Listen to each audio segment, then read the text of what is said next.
BGMC. The biblical truth lives here.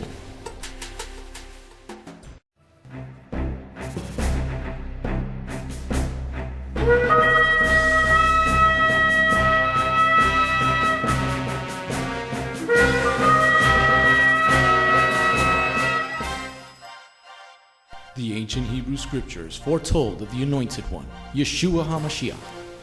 The Messiah Yeshua came to call the people back to the truth of His word and to follow that righteous path. Yeshua then called Jewish men to be His disciples, and after His death and resurrection, those Jewish men told the world about the Jewish Messiah. Now, after 2,000 years, Beth Goyim Messianic Congregation has that same calling of those Jewish men, telling all people, both Jew and Gentile, about the proper ancient path, teaching the Route 66 King's Highway from Genesis through to Revelation, and how you need and can get back to the proper roots of the faith and a closer walk with God. Now, let's hear the message.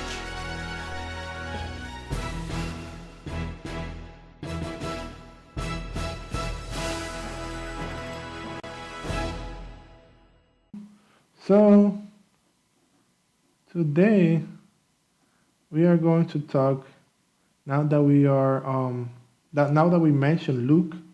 Okay, let's see something about Luke. Something that I think is very important.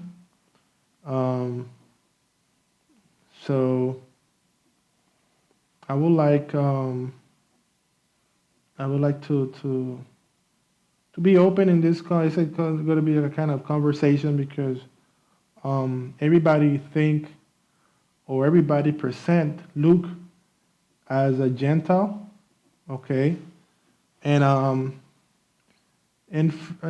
you know, I think I mentioned that before as well, that Luke, not here, but back in the time where that I used to talk about more about the New Testament and the Bri Hadashah in the Christian way. We see pretty much Luke as a Gentile, okay? And I want to start with this part right here that Acts 1, before I go to Luke 1. Acts 1, he is mentioned somebody, but this is pretty much why people say that Luke was Gentile and not Jewish. One, because his name, and two, who he referring these letters and this report. Because I have to mention as well that Luke 1, or the whole book of Luke, and even if we consider Luke as a gospel, or good news, and also we everybody have to understand that good news is not really Matthew, Mark, Luke, and John. When the Bible mentions good news, is referring to the Torah. And the only way that this is the good news is because Yeshua is in this account. So it's not because it was Matthew doing the good news, or saying the good news, or Luke saying the good news, or John. But it's because they're talking about Yeshua, and Yeshua is Torah. With that being said, then they're talking about the Torah. So the Torah is the good news because it's mentioned also in Book of Hebrews, mention the good news that they receive in the desert. Then that's you have to figure out, wait a minute, how they receive the good news in the desert, talking about what happened, when Moses, but the good news that they received was the Torah. So that's how Rav Shaul, Paul are explaining what is the good news but people only refer good news as a part of the New Testament. Oh, this is a good news. No, good news is the Torah. The disciples are talking about Yeshua, and Yeshua is the living word. Yeshua is the living Torah. That's why it's mentioned, we can refer the New Testament as the good news, but not only because who write it down. But anyways, and in here in Acts 1, he says, Dear Theophilus. And I want you to pay attention to Theophilus' name, because Theophilus is a pure Greek name. We know Theo in Greek is God. And Philos is like, we can talking about as love or, somebody that is fearful.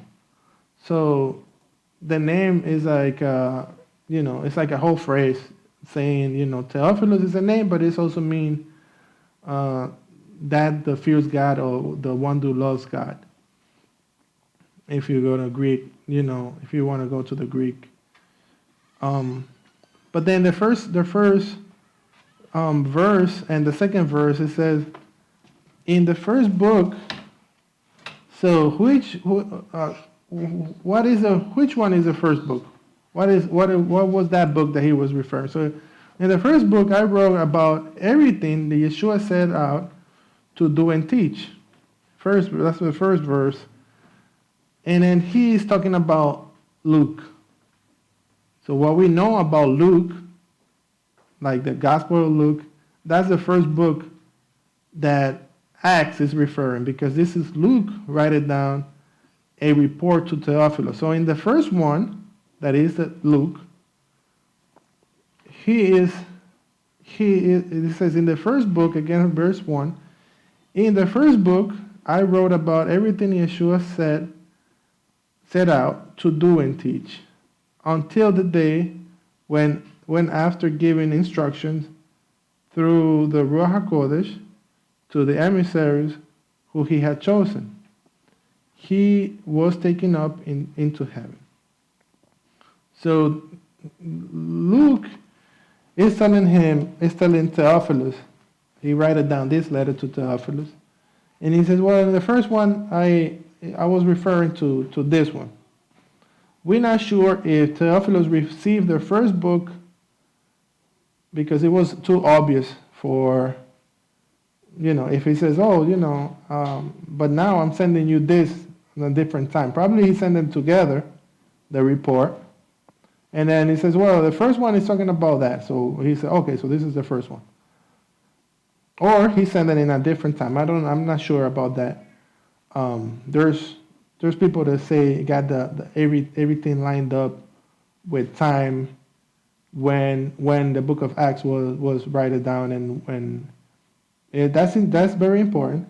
But what I want to check pretty much is who is Theophilus, because Theophilus right here, somebody that is fear or love God according to the Greek name.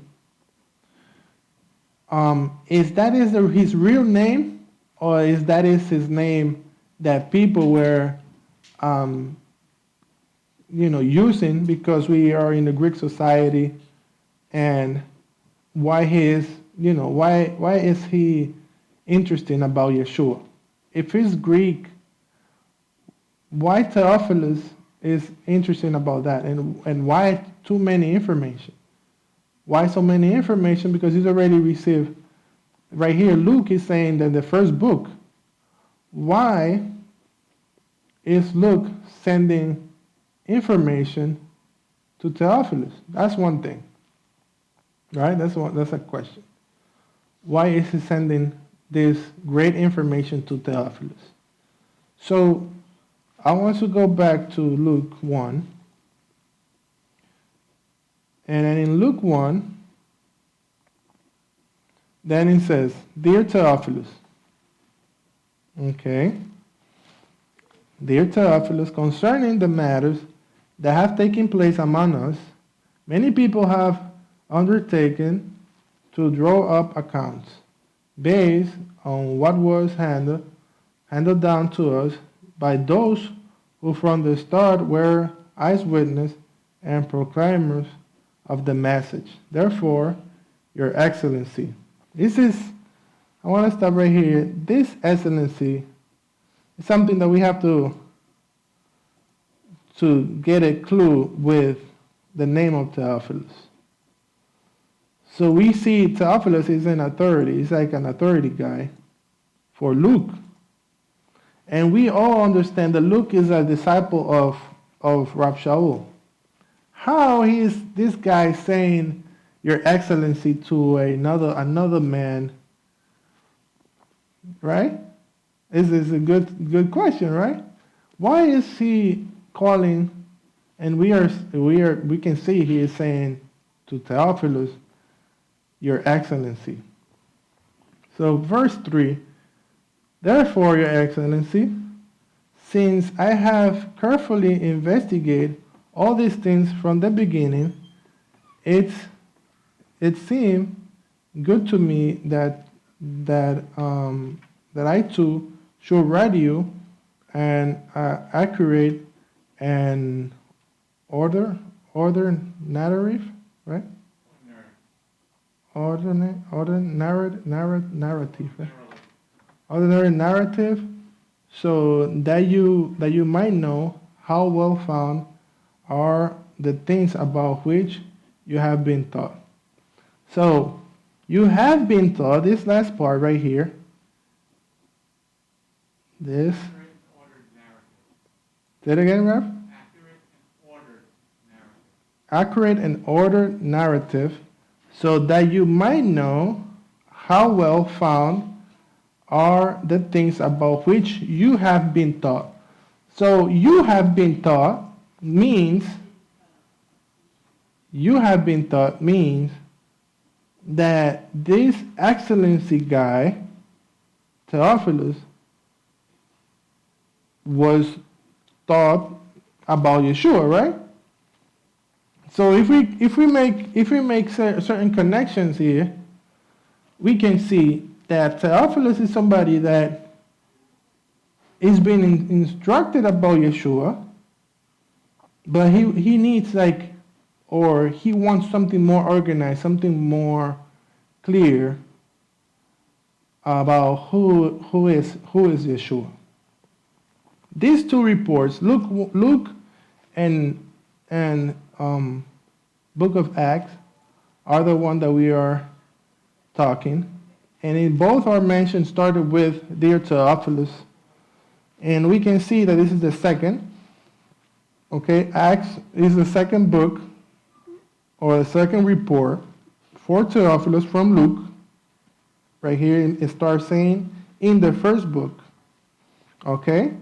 And Luke 1, Dear Theophilus, concerning to the matters that have taken place among us, we can see that Luke is explaining or that this excellency guy, this guy in authority, sent Luke to make this investigation. Now, it is Luke and Theophilus Greeks or Romans, because they're using Greek and Romans name. Let me just add to the word for excellence is for a noble person. Right here. G2903 is for nobility. So he's of royalty that he's talking with Theophilus. Very good, thank you, Ralph. So now you can see this title is a nice presence, guys. We're talking about an authority, very nice. And then the Luke is being sent by him, by Theophilus, to get all this information. They pretty much, Theophilus trusts Luke. This is one thing, because you don't a person like in the royalty or in the position that he is, because this is one of the things that we have to point, and we want to get in the position that Theophilus is. he's not going to send somebody just to get information. He's sending somebody that he trusts. Okay, it's pretty much like a spy. So let's put it like this: like from Theophilus, Luke is the spy that is going to get the information, and he's going to tell Theophilus. Theophilus is going to terminate, from that on. But he's trusting Luke. And in the way that we already got two books, because this is the first one, and right here it says in Luke 1, he's sending the letter to Theophilus, and in Acts 1, Luke is mentioned in the first book. That means he's getting a lot of information. A lot of information. So the first book, that is the one that I'm going to focus a little more, is mentioned Theophilus as a person in a good place, a good position. He's calling him Your Excellency. It's pretty much when you're talking about a king, or if you're talking about a Cohen. And I'm going to say this again. When you're talking to a Cohen, if you're not talking with your king, and we already know that the king, till this point, it was Herod. But why Herod wants to know about Yeshua? And why is the other kings? How Pilate, that it was a governor, or, back then, or let's say like that, how the Caesar is going, why he wants to know about Yeshua. But Theophilus, okay, even that his name was Greek, this is where I think something different about these names, Luke. The only way probably that I can explain this name Theophilus and the name of Luke is explaining the name of Rab Shaul. Because we all know that Rab Shaul. But Rab Shaul, everybody knows Rab Shaul not as Rab Shaul. Most of the people know Rab Shaul with the name of Paul. And Paul, that is not a Jewish name. But Paul is a Greek name. But then Paul was using his name of Paul in the scriptures. He wasn't using his name, so he knows he's Rab Shaul. I'm Rab Shaul, but he also was using the name of Paul in the scripture, because he was a what? He was a Roman citizen. So as Roman citizens, they using their Greek names. So I am thinking, with all this investigation that Luke is doing for Theophilus, and he's calling Theophilus Your Excellency, is this. When we go forward and what we're reading, we can see that it says this, verse number 5, Luke 1, verse 5. In the days of Herod, king of Yehuda, there was a Cohen named Zachariah. Okay? Who belongs to the Abiyad division. His wife was a descendant of Aharon, and her name was Elisheva. Both of them were righteous before Elohim, observing all the mitzvot and ordinances of Adonai blamelessly, but they had no children, because Elisheva was barren, and they were both well along in years. So these two verses right here is telling me something. He's mentioned the name of a Cohen, that I don't know why a Roman Greek wants to know about a name of a Cohen, and the division, which division was. So I can stop right here right now and explain these two verses like this. Theophilus is a Cohen, that he's now in another time, in another position, asking what happened, who is Yeshua? But Luke, that is another I don't want to say another Cohen, but he's a servant of this Cohen, and he's investigating, okay? So Luke and Theophilus are not Greek, are not Romans, because Roman doesn't care about Cohen and divisions. But this Luke and this Theophilus is investigating what happened. And Luke says, you remember, let's see the verse like this. Theophilus, you remember this name with the name, this Cohen, the name Saharia, that he belongs to the division of Abiad? Oh, yeah, I remember that. Can you see this like that? Because there's no way that a Greek wants to know about. If he wants to know about Yeshua, he wants to know about Yeshua. Oh, this guy that make miracles and whatever. Very good. He wants to follow. Okay, as a righteous man. And they, in Acts, they mention another, persons that are open, and Greeks that are open to understand. They following as well, and it doesn't matter. Okay, but Theophilus, it looks pretty much like to have this information of names is because he had to be part of the Sanhedrin back then. And then what happened with Zaharia? Oh yeah, I understand that. Oh, I know who it is, and I know what division it is. So now, understanding the division and understanding that they're people that keep the Torah. Oh yes, I remember those. So now he continues to saying, what happens with this Cohen? Well, this Cohen that I was there, remember they couldn't have a kid? They had a kid. Mm-hmm. Oh, yeah, remember. Wow, yeah. So that connection between, go with mommy. Go with mommy.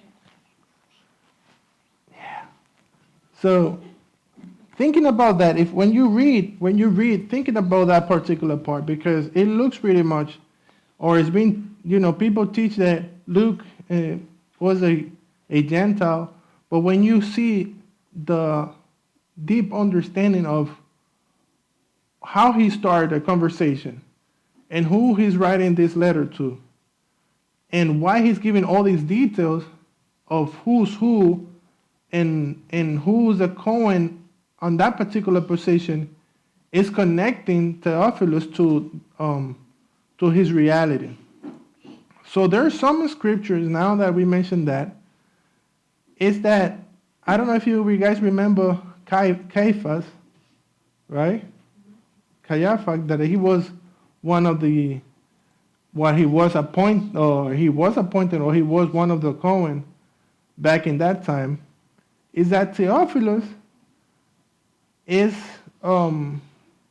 they mention, including certain scriptures, mention Theophilus as Ben Anas. So he's the son of Annas, and he was one of the Cohen, and one of the Cohen Gadol back in the temple from the 37 to 41. So there's certain names connecting this Theophilus using his Greek name, because he was also in the same way that Paul, they were citizens from Roman citizens. So they're using Roman's name at the same time. But then if we continue all the story about what Luke says in this first chapter, mention Elisheva, mention Zacharia, connecting this Cohen that spoke with the angel is letting people know, you remember that part? You remember when and where and the time that it happens when this Cohen, that he was in shock, lose his voice. in the temple.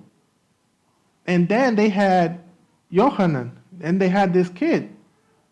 And you remember how the wife of this Cohen, she was barren. She didn't have any kids till the angel spoke. You remember that, Theophilus?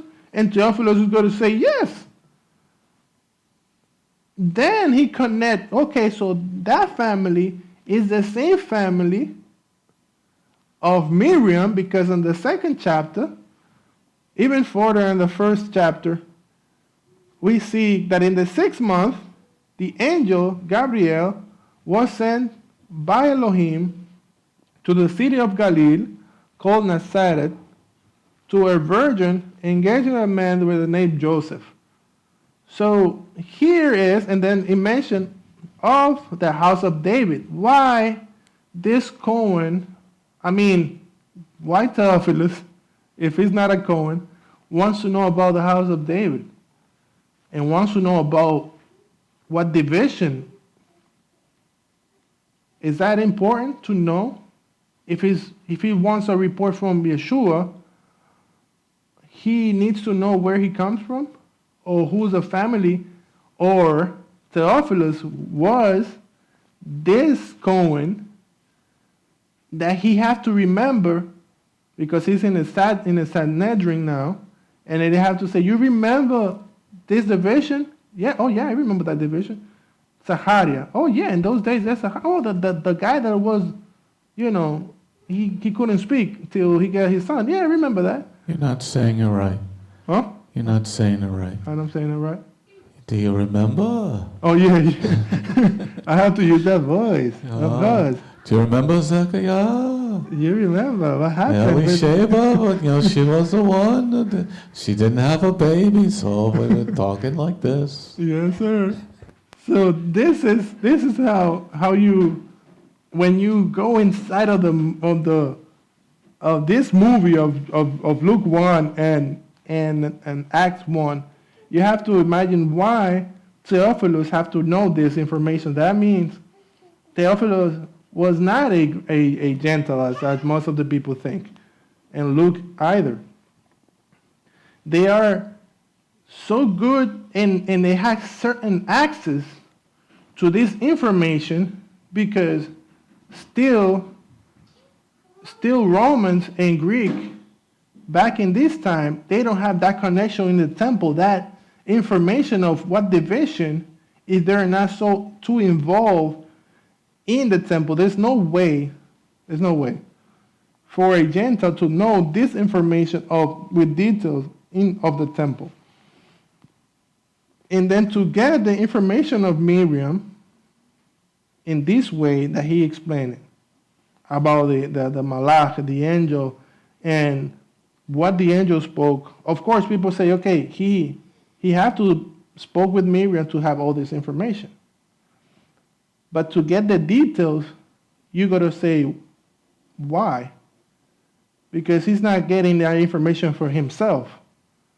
If he's a Luke, disciple of Rab Shaul, like everybody think, is getting all that information just for himself, well, no, because he's already saying that he's sending this information to Theophilus. But then why Theophilus need to know all this information about Kohanim, about divisions? Or Luke is telling him, you remember on this time, you remember which Cohen was there? Which Cohen was there? Oh, Zechariah. Oh, the one that lost his voice. Yeah, and remember his wife? That she was barren, she didn't have any kids till the angel spoke. The same thing happens with the cousin. So there are connecting things to get to a point, or speaking about Yeshua and his life, that only people so close to the Kohanim line knew. Then to get to a point that's why he's the Messiah. So there's the information is to get to a point to understand from high places, because we can see right here, he calls Your Excellency, there is no way to call Your Excellency to somebody that is not Jewish in a high position as a Kohanim. Or this guy have to be the king,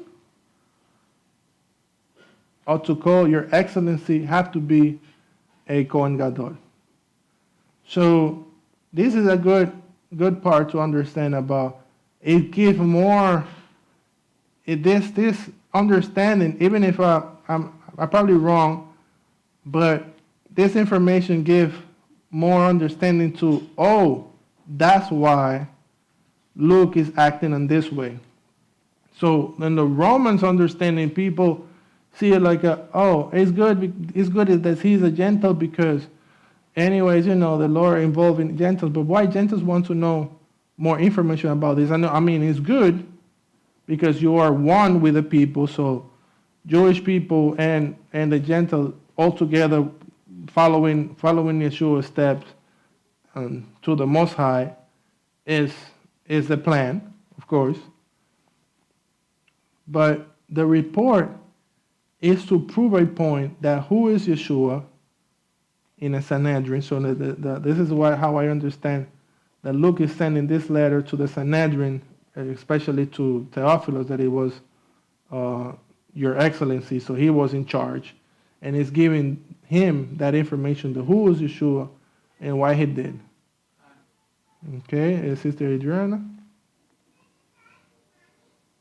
Rabbi Joshua, I don't know if in the CJB that I have, each book has an introduction. In the introduction for the Gospel of Luke, it goes definitely along with what you say. I'm just going to read 2 sentences here. It says, although there is disagreement about this, Luke was more than likely a Jew, possibly a convert.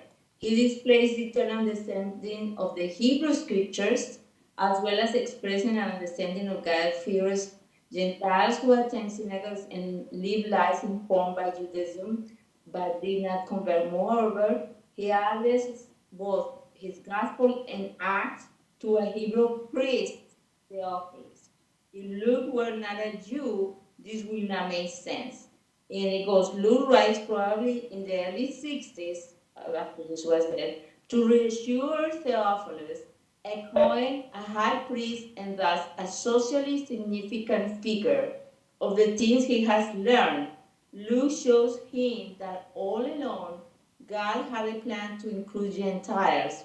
Although the Gospel of Luke was originally written to an individual, or at least dedicated to him, in time it was circulated to others as a presentation of Yeshua and his ministry. That's the introduction given CJB for the Gospel of Luke. Well, awesome information. You're good confirming. Confirming for real, because it's good that I'm not getting crazy. Okay, so thank you for the information, and it was a blessing to hear that I'm not crazy though. For shalom, thank you for everything. Shalom, this is Messianic Rabbi Andrew Dinnerman. I would personally like to thank you for tuning in to the Remnant's Call each and every week. You can listen to the full message on our website, bethgoyim.org. If you have drawn closer to the King of Kings, learned more about Him today, we are blessed. If you are blessed by these messages, please consider a donation to our ministry. You can go to our website, bethgoyim.org. That's BETHGOYIM.org, and click on the donate button. You do not have to have a PayPal account to donate. All you need is a debit card. Once again, thank you very much for listening to The Remnant's Call.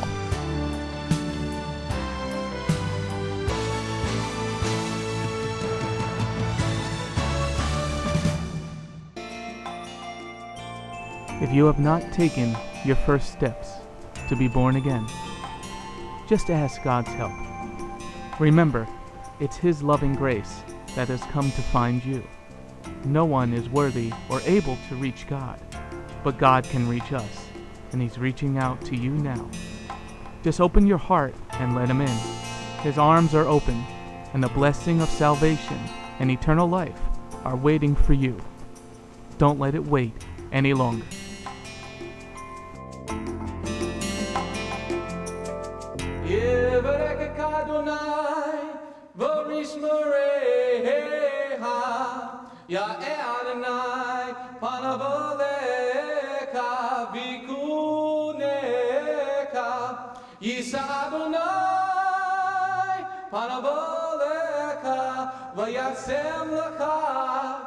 Shalom. May the Lord bless you and keep you. May the Lord lift His face to shine upon you. May the Lord be gracious unto you and give you His shalom. Shalom. My name is Messianic Rabbi Andrew Dinnerman, and I invite you to come to visit our congregation. If you are in the tri-state area, come out and visit with us on Shabbat. We are a congregation of Jews and Gentiles, living as one in the Messiah Yeshua. Bgmc is a place of true worship. The focus never wanders from the Hebraic roots of our faith.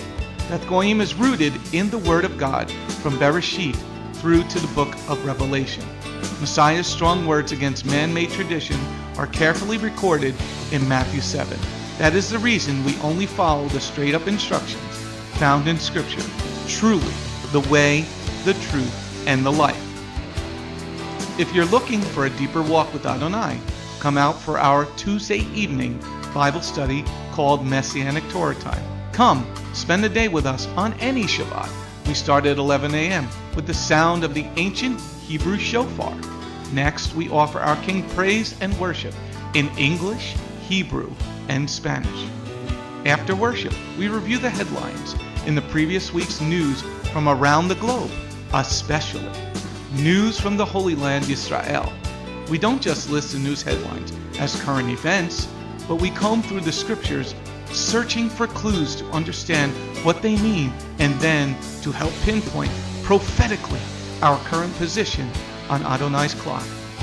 After digesting all that modern information, we leave the world behind as we journey with our Adonai deep into His eternal Word, not with just 1 or 2 scriptures, but usually 7 or more scriptures.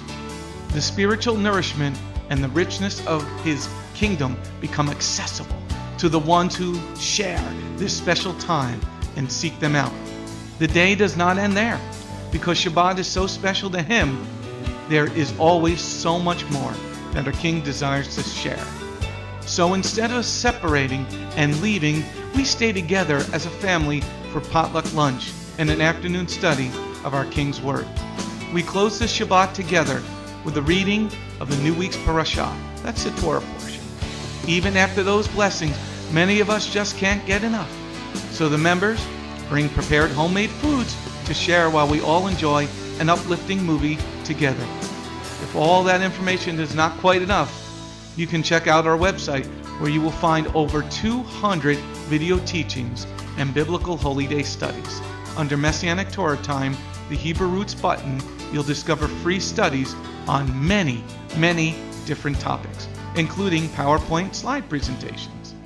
If Beth Goyim sounds like a place you'd love to visit, but you live outside the tri-state area, there is still a way to connect with us. We stream live on the internet on Tuesday, Thursday, and Shabbat. The website is www.bethgoyim.org. That's BETHGOYIM.org. Our phone number is 973-338-7800 or 978-2-YESHUA. That's 978, the number 2, Yeshua. Shalom.